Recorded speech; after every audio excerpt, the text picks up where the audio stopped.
লজ্জার কোনো কারণ নেই, একদম বন্ধুদের বলবে তো। পাশে স্কুলে ছিল, কি সুন্দরভাবে বললো ভিডিও দেখাবো,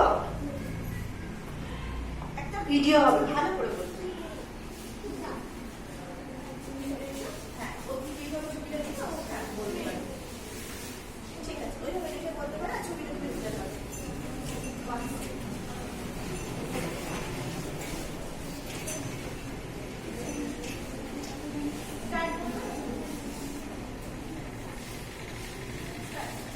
দেখো এখানে একটা আইসক্রিমের ছবি আছে, যেখান থেকে একটা মেয়ে আইসক্রিম খাচ্ছে।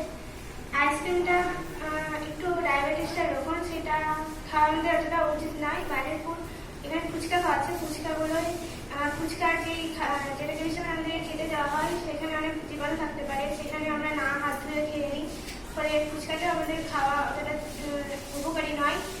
আবার যেখানে দেখা যাচ্ছে যে ভিডিও গেম খেলছে, এই ভিডিও গেম খেলাটা খুব অসুস্থ, যেখানে হাত পায়ে কোনো প্রচলন হচ্ছে না, আমাদের মানে খেলার প্রবণতা, হাঁটার প্রবণতা কমে যাচ্ছে।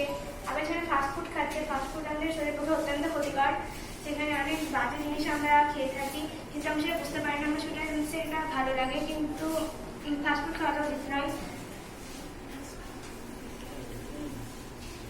দেখা যাচ্ছে যে একটা লোক একটা ছেলেকে কিছু একটা কাপড় জাতীয় কিছু একটা জিনিস খাওয়াচ্ছে, সেটা কিন্তু আমাদের খাওয়া উচিত নয়, সেখান থেকে আমাদের জীবন ছড়াতে পারে। এটি দেখা যাচ্ছে যে একটা পার্কে ছেলেমেয়েরা খেলা করছে, সেখানে খেলা করা ভালো, কিন্তু সেখানে দেখা যাচ্ছে যে কেউ চিপস কুরকুরে এসব খাচ্ছে, এগুলো খাওয়া আমাদের উচিত নয়। কিন্তু কেউ দেখছে যে মোবাইল ফোনে কথা বলছে, ভিডিও গেম খেলছে, এটাও খেলা উচিত নয়। সবাই দেখছে এখানে যোগা করছে, ব্যায়াম করছে, খেলাধুলো করছে, বন্ধুদের কথা বলছে, সেটা উচিত। কথা বলা সেটাতে আমাদের হাত পায়ের প্রচলনগুলো ঠিক থাকে এবং আমরা ভালো করে খেলাধুলো করতে পারি। কিন্তু আমাদের পক্ষে যেগুলো খারাপ জনক, বাজারের খাবার, দোকানের খাবার, সেগুলো আমাদের খাওয়া উচিত নয়। সেগুলো খেলে পরবর্তী পক্ষে আমাদেরকে খুব অসুবিধার সম্মুখীন হতে হবে এবং ডায়াবেটিসের লক্ষণ দেখা দিতে পারে।